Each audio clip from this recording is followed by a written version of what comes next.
Olá, povo concurseiro do meu Brasil varonil, sejam bem-vindos a mais um vídeo importante que a gente vai falar sobre recursos judiciais e administrativos para a questão da redação, que é uma das coisas mais complicadas que existe por aí. Eu quero dividir com vocês algo que aconteceu hoje comigo, trabalhando em recursos administrativos e judiciais, né? Hoje foi um dia bem intenso.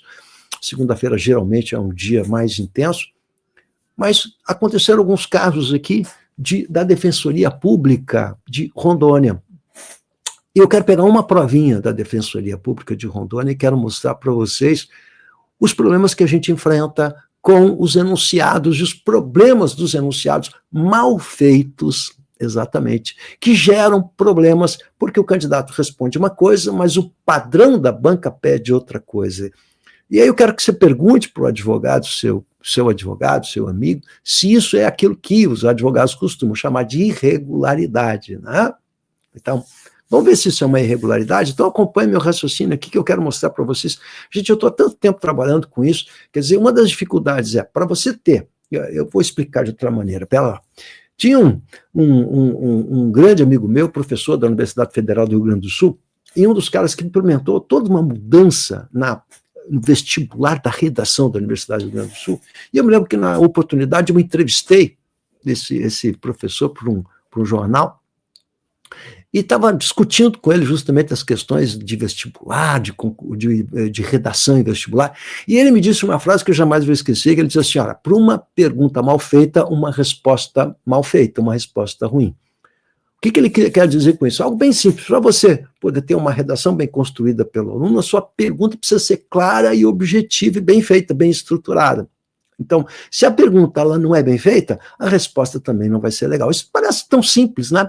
Mas eu quero mostrar para vocês o que acontece aqui. Agora, Fundação Getúlio Vargas. Então, eu tive alguns casos hoje, mas esse me chamou mais a atenção. Né? Então a gente está com aquele trauma da Cisgran Rio ali, né? do concurso aquele unificado da Cisgran Rio, especialmente do bloco 4, que deu um monte de problemas, mas eu quero mostrar esse aqui para vocês. Então, olha só, dá uma olhadinha aqui. Estamos no dia da prova, legal? Então, o enunciado da questão está aqui e eu só posso responder o enunciado da questão. Era um estudo de caso, então olha o que eu vou falar para vocês, tá? Então havia um estudo de caso, que eu não vou ler aqui para não perder tempo, mas tem um estudo de caso, né? O assunto é relacionado à licitação. E havia aqui 4 tópicos, A, B, C e D, na resposta da questão discursiva, né? Diferente de Sebrasp, por isso eu gosto também. Eu gosto bastante de Sebrasp. E Sebrasp diz qual a pontuação de cada item aqui. A redação valia 20 pontos, mas a gente não sabe A, B, C, D, quanto valia cada um. Então a gente vai responder, o candidato vai responder sem saber. Clareza, transparência nunca é. A gente economiza em clareza e transparência. Então, não custava nada para a banca FGV colocar quanto valia cada um dos itens, certo? Então, olha, eu tô apontando para vocês medidas técnicas que apresentam transparência, que é tão importante, né? Uma pergunta bem feita, ou seja, uma questão discursiva clara e objetiva.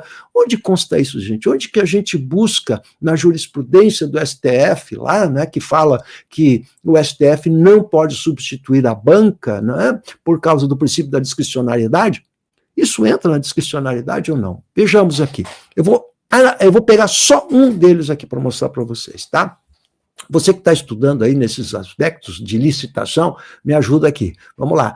No caso, na letra B, diz o seguinte, ó, no âmbito da contratação direta, legal, então, licitação, diferencie inexigibilidade de licitação e licitação dispensável. Então, olha só, aqui tem um verbo que está no imperativo, diferencie.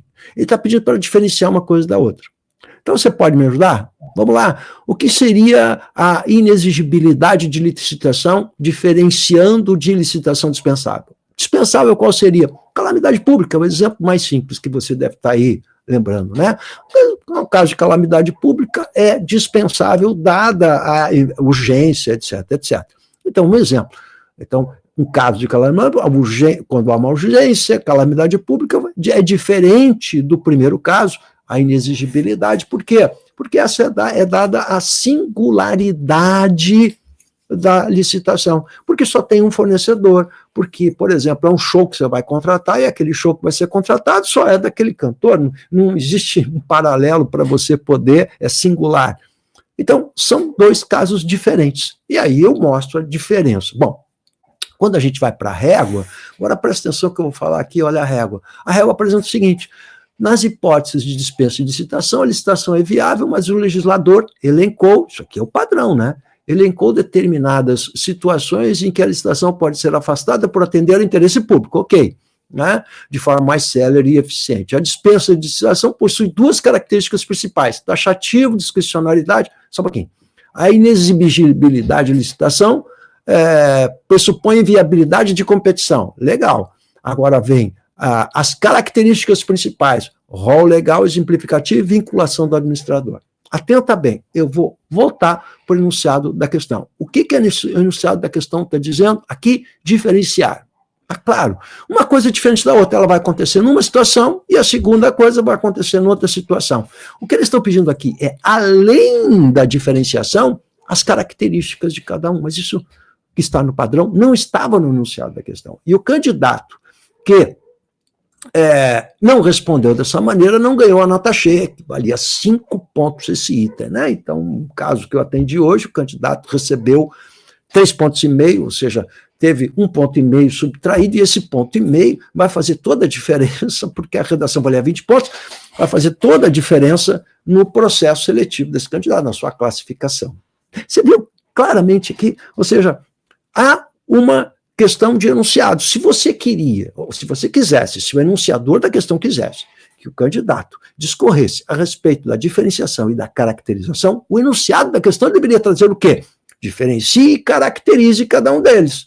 Pronto, gente, está resolvido. Agora, o que acontece com o concursando? Ele vai ter que adivinhar, é uma coisa paranormal, ele tem que adivinhar o que está na cabecinha de quem fez a questão, que ele queria também a caracterização. Não, isso não é uma questão transcendental, né? Não é uma questão do astral, quer dizer, de adivinhação. Não, precisa estar explícito e claro, objetivo e transparente o enunciado da questão. Aí eu pergunto para o seu advogado aí, pergunta para ele aí, se isso é uma irregularidade ou não? Onde que para quem a gente reclama isso, afinal de contas, né? O STF lá, quando fala em discricionariedade, isso aqui tem a ver com discricionariedade quando você tem um enunciado que não é claro e quando o padrão pede coisas que não estão no enunciado da questão, claramente. Bom, mas o mais grave qual é? Sebrasp, quando faz as provas de redação, isso é uma questão técnica, ó, por isso que eu tenho que explicar a você. Esse canal aqui tenta mostrar para vocês os direitos que vocês têm em relação à redação, porque é algo extremamente complicado, é muito mais difícil você entrar com recurso administrativo ou judicial em relação à produção textual do que uma questão objetiva. E esses diferenciais é que eu trato aqui no meu canal. Então, você quer ver uma coisa? Olha bem, a Sebrasp faz o seguinte, ó, eles fazem o padrão e você tem 2 dias de prazo para recorrer do padrão. Olha, eu não concordo com esse padrão ele está pedindo coisas, tanto é verdade que Sebrasp sempre retifica o padrão deles. A FGV não fez isso. Então, quando não faz isso, quando você não dá prazo para retificar o padrão, isso é ou não uma irregularidade? Legal? Uma última observaçãozinha também para você ficar refletindo sobre essas questões tão complexas, qual é? Aqui, nesse caso, dessa prova, tudo que é pedido é relacionado à licitação, ou seja, está preso à legislação, à lei, à regulamentação. Então, quando eu vou discorrer sobre isso, a minha dissertação ela é uma dissertação expositiva, porque eu exponho aquilo que está na legislação, eu não dou minha posição, eu não dou meu ponto de vista sobre isso. Ou seja, o autor do texto ele não aparece na superfície do texto, o que aparece é a legislação. Olha, o caso da inexigibilidade é esse, o caso do dispenso é esse, o conceito é esse, segundo a legislação. Ou seja, eu sou apenas um ventríloco da legislação. É isso que a gente chama de uma dissertação expositiva. Agora, se eu quisesse fazer uma dissertação argumentativa sobre esse assunto, eu perguntaria ao candidato se ele acha que a nossa legislação sobre licitação e sobre as dispensas de licitação, se elas são eficientes ou se elas apresentam problemas. Agora, isso está dentro do subjeto, está dentro da consciência, da capacidade intelectual, da apreensão da realidade do concurseiro. Agora ele vai avaliar e vai argumentar, e aí o tipo de avaliação é diferente. Você está vendo como isso é importante? Isso também, tecnicamente, tem que ser visto quando se trabalha com redação em prova de concurso público. Nesse caso da FGV, era uma dissertação estritamente expositiva, porque totalmente atrelada à legislação. Você entendeu qual é a diferença de uma dissertação expositiva para uma dissertação argumentativa? É toda a diferença, e isso tem implicações, inclusive, na hora de fazer o padrão. Porque quando eles pedem a posição de vocês, aí a posição não está no edital. Você pode ter qualquer posição a respeito disso, né? Porque isso está dentro do que você pensa criticamente sobre o assunto. O que você tem que analisar é como você defende seu ponto de vista. É o tipo redação Enem. É outro mundo completamente diferente. Então, fica registrado aqui. E se você tiver dúvidas, vou deixar o meu contato pelo WhatsApp para você conversar na descrição do vídeo, para conversar direto com o prof aqui. Tamo junto?